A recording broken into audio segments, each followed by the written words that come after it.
Hi guys, it's Erica Suter here and welcome back to my channel on youth athlete performance training, where I talk everything female athlete training, nutrition, and mindset. Today's video is all about the long-term athletic development pathway. For those of you who do not know what long-term athletic development is, think of it as school for physical development. So when a kid starts in school, they'll learn the alphabet or the basics of math, addition, and subtraction. And then as they get older and progress in grades, they learn more complex writing, sentence structure, calculus, statistics, and they advance over a very long period of time, and they put in the work to be able to do so. So long-term athletic development is the same thing. Just like kids starting with the basics in school, they have to start with the basics with their physical development based on their age and where they're at in their growth and maturation process. So I'm going to do a screen share on one of my favorite infographics, and it really lines out the template that should be used for the youth athlete. And this is one of my favorite templates to look at, and it's found in a study with some of my favorite pioneers in youth physical development, Feigenbaum, Howard, and Lloyd, and many, many others, on how we should progress youth and what are we working on specifically, how is the training structured at each place in the development pathway. So a lot of parents will ask me, when is the earliest a child can start training with someone like me? So when is the earliest they can do resistance training and formal speed training?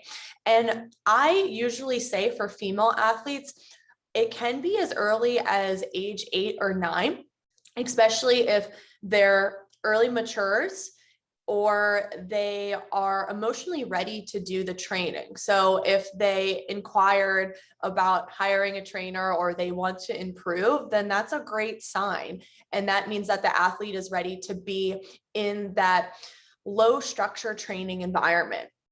And at this age in middle childhood, so ages 8 to 10, the training should be a combination of low structure and maybe some unstructured as well. So the low structure meaning we're not timing their speed times, we're not looking at the data, we're not trying to bark so many orders at them. They're not emotionally ready for that. And it's really important at this age that they're having a lot of fun.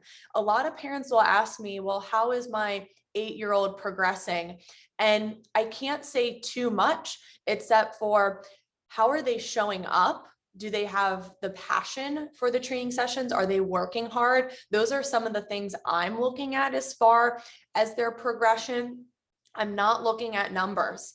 I don't do that until 6th grade with a lot of female athletes, because right now is all about the fun and the joy of training and also exposing them to a variety of movement patterns. So during this age, we want to focus on the fundamental motor skills.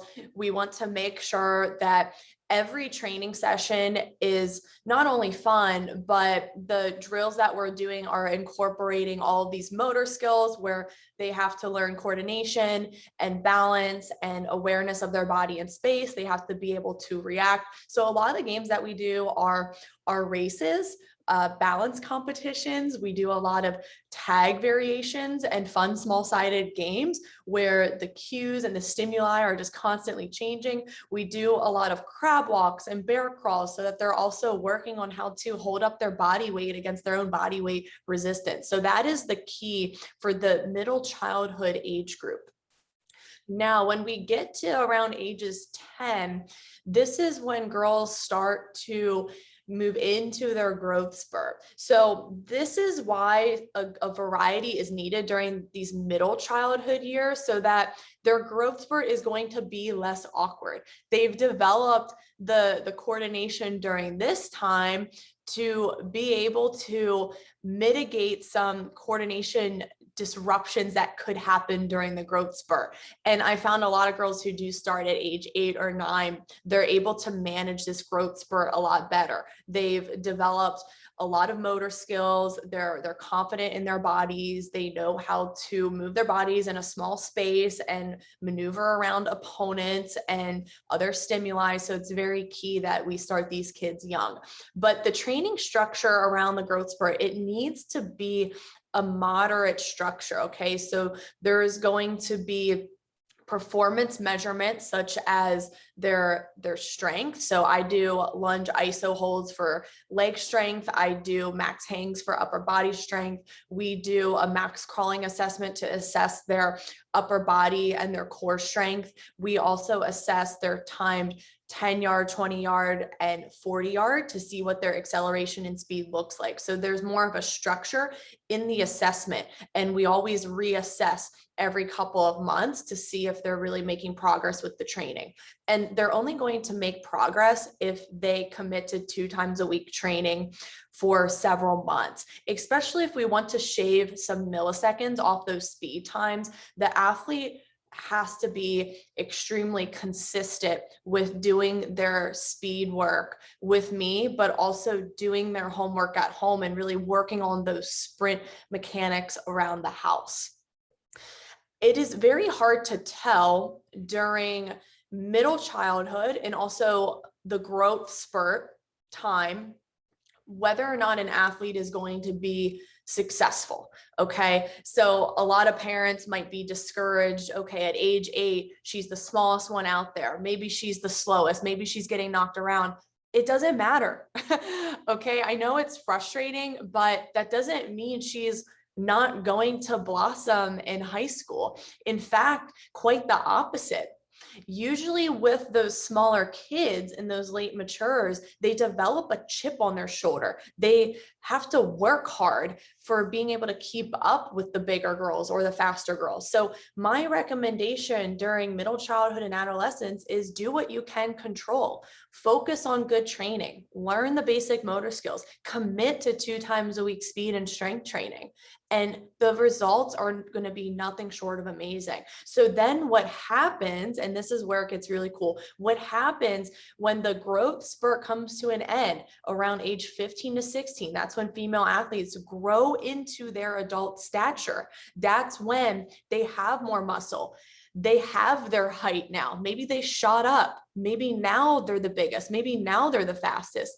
And if they have all of this training in middle childhood, all that variety, and then all of this training with the strength coach during early adolescence, they are going to blossom when they get through that growth spurt. Not only that, not only is their performance going to improve because they can really make some speed, power, and strength gains. As you can see, that's what takes over in the training, but they're also more likely to stay healthier. This growth spurt is probably the most critical period that female athletes have someone supervise what they're doing. They need to especially work on their ability to decelerate and make sure that when they're feeling a little precarious in their bodies because their bones are growing rapidly, they're shooting up, their height is changing, they need to make sure that they can control their momentum in the lower extremities so that their knee can stay stable. They need to make sure that they're doing their strength training so that the quads, hamstrings, glutes, calves, all the muscles that safeguard the knee are strong enough to support that joint. That's why this period is very crucial to start getting them into some moderate structure training so that they can begin to load these movements. So just to review, when we are in the middle childhood phases and you have an 8 to 10-year-old starting some low structure training, it just needs to be fun. I cannot reiterate enough. It needs to be fun. And I also didn't mention less coaching cues. Okay. The less you can tell your girl, you need to do this, you need to look over your shoulder, you need to change direction like this, the better.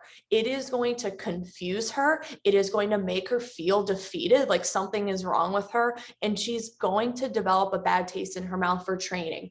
And you might not see it now, but it's going to manifest in the high school years. It is so important to keep this child, this middle childhood phase, as fun as possible. I am going to say this.